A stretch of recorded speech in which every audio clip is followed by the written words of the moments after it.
Rosen. Senator Warren, you were recognized. Thank you, Madam Chairman. And I want to say thank you to Senator Rosen. I want to follow up, but it's clear you're not going to answer much here in an open setting.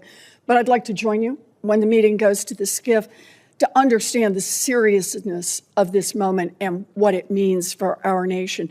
Last night, the president may have launched us on a path of a new arms race when he announced that we should base our testing of nuclear weapons on what other countries, including states like North Korea, do to terrorize the world. At the same time, the Trump administration is cracking down on independent oversight and reporting at the Pentagon. This should be a flashing red light for this committee and for our constitutional oversight duties. This is billions, even trillions of taxpayer dollars that we're talking about, and the safety and security of the people and the land of the United States itself.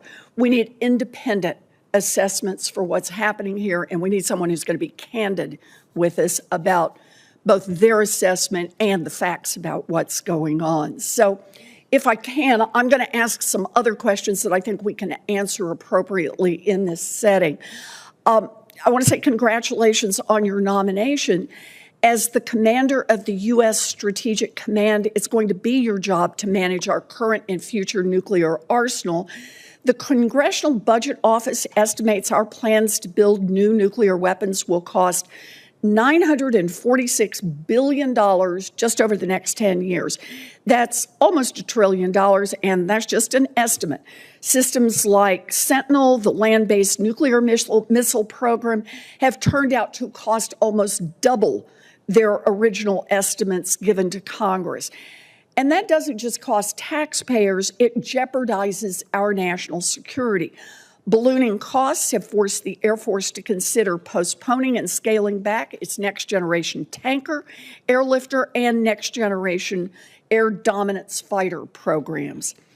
The military services are responsible for acquisition programs, but as the STRATCOM commander and member of the Nuclear Weapons Council, you're responsible for overseeing the nuclear weapons program, and your military advice here is going to be very influential. Vice Admiral Correll, would you agree that it is important for military planning to have an accurate estimate of how much a new nuclear weapon will cost and when it will be delivered? Yes, Senator.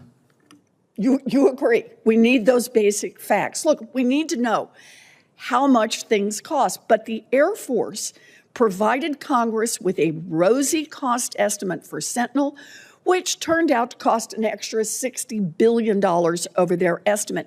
And they did this while declaring, quote, there was no more margin to extend Minuteman III, the program that Sentinel is replacing, past 2036. Well, turns out that wasn't true either. As the Government Accountability Office revealed last month, the military believes we can extend Minuteman III through 2050. So here we have it, this crucial program. The dollar figure was wrong and the time was wrong on it. We need to take an honest look at these programs and not shield them from independent oversight.